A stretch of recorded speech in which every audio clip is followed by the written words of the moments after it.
J'ai fait le test du premier robot tondeuse à navigation laser de chez Dreamy il y a environ un mois. Je vous mets le test ici si vous ne l'avez pas vu. Je vous avais dit que je reviendrai dans un an pour vous donner mon retour d'expérience sur ce robot. Pourquoi je reviens aujourd'hui aussi rapidement? C'est parce que j'ai une bonne nouvelle à vous annoncer.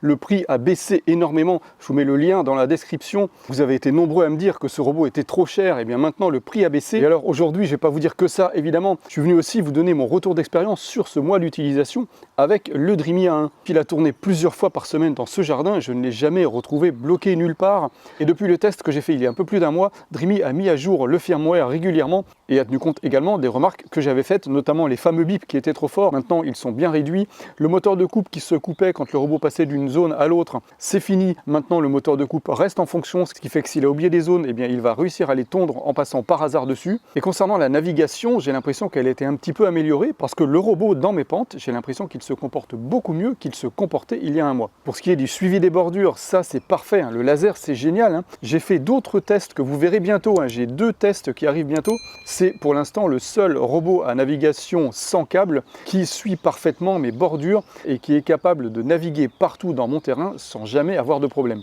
Et dans mon terrain, seule la navigation laser peut permettre ça. Le logiciel interne, comme je vous le disais, il est en constante évolution. Les prochaines améliorations à venir, c'est la tonte dans les coins, hein, dans les coins comme ça, les coins à 90 degrés. Dreamy est en train de travailler là-dessus. Il travaille également sur la tonte des bordures, surtout au niveau des haies, puisque avec son laser, il a un petit peu de mal à passer sous les haies, puisque le laser détecte évidemment les haies comme des obstacles. Donc Dreamy travaille vraiment là-dessus pour améliorer ça. Et donc après cette utilisation d'un mois avec ce Dreamy A1, eh bien c'est pour l'instant le robot que je vais conserver chez moi, puisque c'est le seul qui arrive à se débrouiller correctement sur ma pelouse. Il fait ses lignes parallèles parfaitement, il suit les bords parfaitement, sauf un petit peu vers les haies, mais ça va s'améliorer. Il tond évidemment correctement la pelouse, hein. On est sur des tontes à lame de cutter, donc de ce côté-là, pas de souci. La navigation, j'ai aucun bug. L'application, j'ai aucun bug. Je peux le commander partout quand je le souhaite. Il me manque juste l'abri robot, ça je vous le conseille vraiment. Le robot était très sale, j'ai été obligé de le laver pour la vidéo. Il était vraiment sale, on a pris une pluie de sable. Et puis également, il me manque le module 4G. En cas de vol, ça pourrait être pas mal.